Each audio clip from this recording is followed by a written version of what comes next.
علاوه بر خود زمین، شواهد نسبتاً مستقیمی داریم که نشون میده غارهایی در اجرام فضایی دیگه‌ای از جمله ماه و مریخ وجود دارند. این شواهد عمدتاً از ماه و مریخ به دست اومده، ولی احتمالاً اجرام بیشتری وجود داشته باشند که روی سطحشون دارای غارهایی با اندازه و عمق متفاوت باشند. غارهای ماه و مریخ به خاطر وجود ورودی‌هایی به شکل گودال که از بالا به وضوح توسط کاوشگرها دیده میشن کشف شدن. به نظر میرسه دالان گدازه رایج‌ترین نوع غار در ماه باشن. این نوع غارها روی زمین و مریخ هم وجود دارند و به خاطر فعالیت‌های آتشفشانی تشکیل میشن. در واقع ساختارهایی هستند که در گذشته جریان گدازه را هدایت می‌کردند. اولین گودال‌ها روی ماه در سال 2009 کشف شدند. مدارگرد شناسایی ماه ناسا هم در همون سال به ماه رسید. هرچند این اولین مأموریت مدارگردی نبود که گودال‌ها رو پیدا می‌کرد، ولی یکی از موفق‌ترین‌ها در کشف گودال‌های جدید بود. تا به الان این کاوشگر از حدود 278 گودال تصویر برداری کرده. از این تعداد چندین مورد احتمالاً ورودی‌هایی به غارهای دالان گدازه‌ای هستند. به طور میانگین قطر این گودال‌ها حدود 30 متره. البته بعضی از اونها بزرگتر از این هم هستند، ولی نه خیلی. تمام تصاویری که توی این ویدیو از گودال‌های ماه نشون داده میشن توسط مدارگرد شناسایی ماه گرفته شدن و همه این گودال‌ها به طور دقیق در سایت رسمی این پروژه ثبت شدن. حتی مکان دقیق هر گودال روی یک نقشه مشخصه. یکی از ورودی‌های خوب تصویر برداری شده به یک غار دالان گدازه‌ای در میر ترانکویلیتاتیس قرار داره. یکی از مناطق بزرگ ماه که در گذشته یک میدان گدازه‌ای عظیم بوده و حالا به یک سطح خاکستری تبدیل شده. این منطقه توی نیمه نزدیک ماه قرار داره، همون سمتی که همیشه روش به سمت زمینه. این گودال قطری حدود 100 متر و عمقی برابر با 100 متر داره. تو این تصویر گودال میر ترانکویلیتاتیس رو از زاویه‌ها و نورپردازی‌های مختلف می‌بینیم. تصاویر جانبی دیوارهای شیبدار این گودال رو نشون میدن و سایش وجود یک فضای بزرگ رو در سمت داخل آشکار میکنه. از این زاویه لایه‌های مختلف دیوار گودال هم مشخصه. بررسی نزدیکتر این لایه‌ها میتونه به ما اطلاعات بیشتری درباره تاریخ دقیق ماه بده. میر ترانکویلیتاتیس یک گودال دیگه هم داره که به اسم گودال جنوب غربی میر ترانکویلیتاتیس شناخته میشه. در واقع این دو گودال توی یک مکان و در ارتفاعات مختلف قرار گرفتن. گودال بزرگتر قطری در حدود 30 متر داره، در حالی که گودال کوچکتر و عمیق‌تر قطری حدود 15 متر داره و عمق کل اونها حدود 25 متره. تو تصویر دیگه‌ای ورودی یک غار دالان گدازه‌ای رو می‌بینیم که قطری حدود 60 متر و عمقی حدود 40 متر داره. این گودال تو یکی از دشت‌های گدازه‌ای بزرگ ماه قرار گرفته. به طور دقیق‌تر در ماریوس هیلز که بیشترین تمرکز علائم و ویژگی‌های آتشفشانی روی ماه رو داره. این منطقه پر از گنبدهای آتشفشانیه که ارتفاعش حدود 350 متره. این گودال توی منطقه ماریوس هیلز در 3 موقعیت مختلف و زیر نورهای متفاوت تصویر برداری شده. از این زاویه پایین دیوار شیبدار گودال یک فضای باز دیده میشه که سایش وجود یک اتاق بزرگ رو نشون میده، ولی هنوز نمیدونیم این فضا دقیقاً چقدر بزرگه. توی تصویر دیگه‌ای گودالی رو در میر اینجنی میبینیم که توی نیمه دور ماه قرار داره، همون سمتی که همیشه از زمین دوره و در سایه است. این گودال قطری حدود 100 متر و عمقی حدود 55 متر داره. کف گودال و تخت سنگ‌هایی به اندازه یک ماشین روی کف به خاطر زاویه نور خورشید مشخص شدن. این گودال توی یک دشت بزرگ به اسم لاکوس مورتیس قرار گرفته. این دشت هم گنبدهای آتشفشانی داره، بنابراین انتظار وجود غارهای دالان گدازه‌ای اینجا منطقیه. این گودال از همه طرف دیوارهای شیبدار نداره. از یک طرف یک رمپ یا یک سطح شیبدار داره که به کف گودال میرسه و احتمالاً به انتهای یک غار دالان گدازه‌ای هم منتهی میشه. قطر داخلی گودال حدود 170 متر و عمق کلی اون 60 متره. این گودال بزرگترین گودالیه که طاق یا سقف برآمده که تایید شده داره. یعنی بخش‌های بزرگی از این ساختار مثل یک سقف آویزون هستن. از بین 278 گودالی که تا الان شناخته شدن، فقط 29 تا از اونها طاق یا سقف برآمده دارن. البته گودال‌های بزرگتری هم وجود دارن. مثلا بزرگترین گودال کشف شده تا الان گودال کوپرنیکوس البیتری توی دهانه کوپرنیکوسه که قطر داخلیش حدود 380 متره. چند تا گودال دیگه هم هستن که اندازشون تقریبا مشابهه ولی هیچ کدوم سقف برآمده ندارن، برعکس گودال لاکوس مورتیس. یه گودال دیگه که رمپی به سمت کفش داره گودال مرکزی میر فکوندیتاتیسه. این گودال قطری حدود 120 متر و عمقی به اندازه 40 متر داره. یه گودال دیگه هم توی جنوب غربی مرف کنتیتاتیسه که خیلی کوچیک‌تره. این یکی یه تاق تایید شده داره و کل گودال همراه با دهانش حدود 80 متر قطر داره، ولی گودال مرکزی که دیوارهای شیبداری داره قطری حدود 50 متر داره. عمق کل این گودال حدود 50 متره. تو تصویری که اینجا نشون داده میشه تقریبا تمام گودال هایی که تا الان بررسی شدن دیده میشن.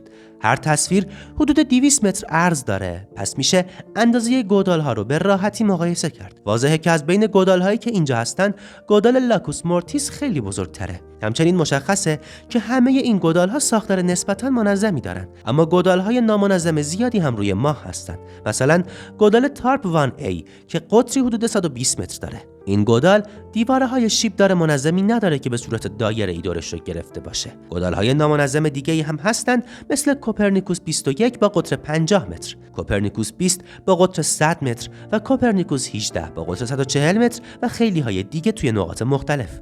نکته جالب در مورد گودال‌های کوپرنیکوس اینه که همگی روی کف دهانه کوپرنیکوس قرار دارن. این دهانه قطری حدود 90 کیلومتر داره. این دهانه توی نیمه نزدیک ماه قرار گرفته، درست در وسط و بین دشت‌های بزرگ آتشفشانی.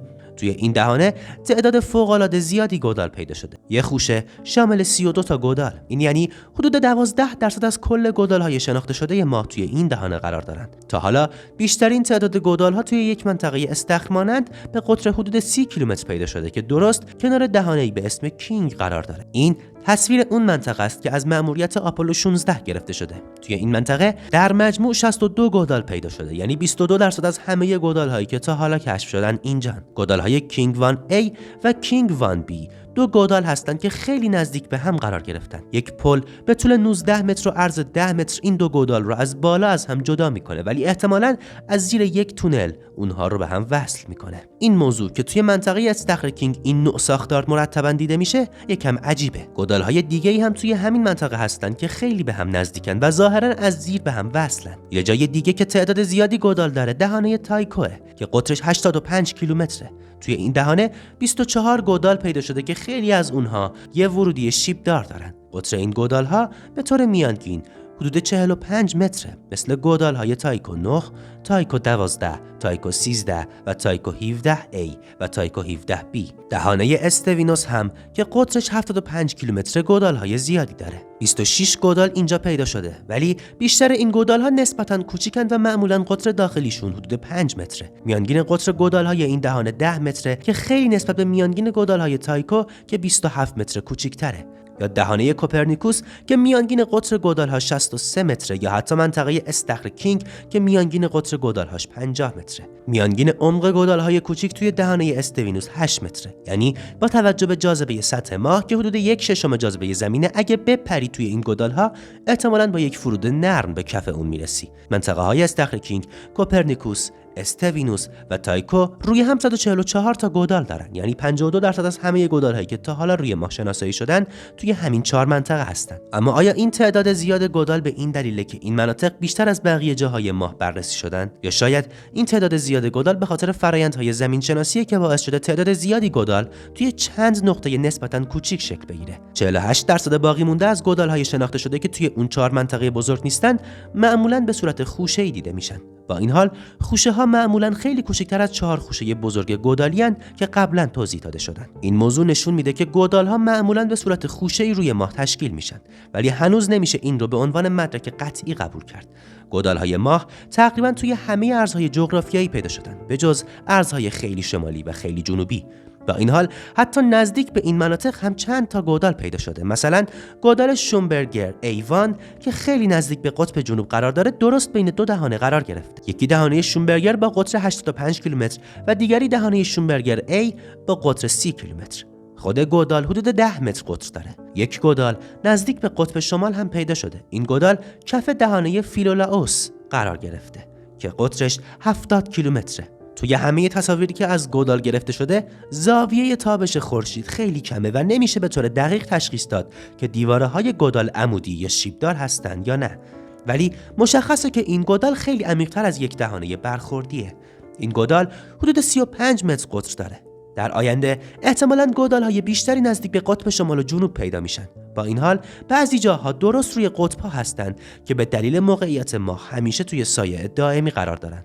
تایید شده که این مناطق سایه‌دار شامل یخ آب هستند چون دمای این نواحی به طور دائمی در حالت انجماد باقی میمونه. ولی چون نور خورشید هیچ وقت به این مناطق نمیرسه، پیدا کردن گودال‌ها توی اینجاها بدون مشاهده مستقیم خیلی سخته. بعضی از گودال‌ها مثل گودال‌های میر ترانکویلیتاتیس و تپه‌های ماریوس احتمالاً ورودی‌هایی به غارهای دالان گدازه‌ای هستند، ولی هنوز نمیدونیم داخل این غارهای ماه چه شکلیه، چقدر بزرگن یا دقیقاً چه چیزهایی توش پیدا میشه. به همین دلیل آژانس فضایی اروپا برنامه‌هایی برای بررسی نزدیک این غارها داره. این کار ممکنه در آینده تصاویر واقعی از داخل غارهای ماه ارائه بده. با اینکه هنوز نمیدونیم داخل غارهای ماه دقیقاً چه شکلیه، یه سری ایده در مورد شباهت‌های احتمالی دالان‌های گدازه‌ای داریم. روی ماه ساختارهایی وجود دارن که بهشون ریل میگن. یکی از انواع جذاب ریل‌های مارپیچی هستند که احتمالاً دالان‌های گدازه‌ای فرو پاشیدن و معمولاً سقفشون کاملاً فرو ریخته. برخلاف بعضی از گودال‌ها که فقط سقفشون به طور جزئی فرو ریخته، به نظر میرسه که ریل‌های مارپیچی کاملاً فرو ریخته باشن. ریل‌های مارپیچی مسیرهای خمیده‌ای دارن. دره شرتور بزرگترین ریل مارپیچی روی ماهه که حدود 170 کیلومتر طول داره. ریما هدلی تنها ریلیه که توسط انسان‌ها دیده شده، اون هم توی مأموریت آپولو 15 در سال 1971. این تصویر توسط مدارگرد شناسایی ماه گرفته شده و کل مسیری که توی این مأموریت طی شده رو نشون میده. اینجا نمای نزدیک محل فرود اون مأموریت رو میبینیم. حتی ماژور قمری و رد لاستیک‌های وسیله نقلیه قمری که توسط انسان استفاده شده هم مشخصه. این وسیله نقلیه الکتریکی برای حرکت راحت‌تر روی سطح ماه استفاده می‌شده. توی این مأموریت تصاویر زمینی از ریما هدلی هم گرفته شد. این ریل به طور میانگینی 1 کیلومتر عرض و حدود 200 متر عمق داره. در مجموع طولش 80 کیلومتره. اگه مشخص بشه که غارهای ماه از نظر ساختاری پایدارند، ممکنه در آینده به عنوان سکونتگاه انسانی استفاده بشن. توی خیلی از این دالان‌های گدازه‌ای دیوارها به اندازه کافی ضخیمن تا بتونن داخلش رو از تابش‌های خورشیدی محافظت کنن. سطح تابش روی ماه خیلی بیشتر از زمینه، چون ماه نه میدان مغناطیسی قابل توجهی داره و نه جوی که بتونه جلوی تابش رو بگیره. روی سطح ماه انسان‌ها ممکنه میکروسیورت در ساعت تابش دریافت کنن که حدود 300 برابر تابش دریافتی در هر ساعت روی سطح زمینه. این مقدار تابش توی بازه زمانی کوتاه چند روز خطرناک نیست، ولی قرار گرفتن طولانی مدت در معرض چنین سطوحی از تابش میتونه ریسک سرطان رو بالا ببره. غارهای ماه با دیوارهای ضخیمشون میتونن محافظت خیلی خوبی در برابر این تابش‌ها فراهم کنن. علاوه بر این، داخل این غارها دمای ثابتی حفظ میشه چون داخلشون همیشه تاریکه. روی سطح ماه دما میتونه توی شب به منفی 170 درجه سانتیگراد برسه و توی روز به حدود 110 درجه سانتیگراد. این تفاوت شدید دما به خاطر نبود جو روی ماهه. فعلا انتظار میره که با مأموریت‌های مداری گودال‌های بیشتری روی ماه کشف بشن. هرچند برنامه‌هایی برای کاوش یکی از گودال‌ها که به یک غار منتهی میشه وجود داره، ولی اگه چنین مأموریتی انجام بشه هنوز چند سالی با اون فاصله داریم. امیدوارم از این ویدیو لذت برده باشید. اگر ویدیو رو دوست داشتید حتما اون رو لایک بکنید و اگر هنوز کانال تک ساینس رو توی یوتیوب سابسکرایب ندارید، ما رو دنبال کنید تا اوقات فراغتتون رو با ما بگذرونید و لذت ببرید. تا یک ویدیوی جذاب دیگه از تک ساینس، بدرود.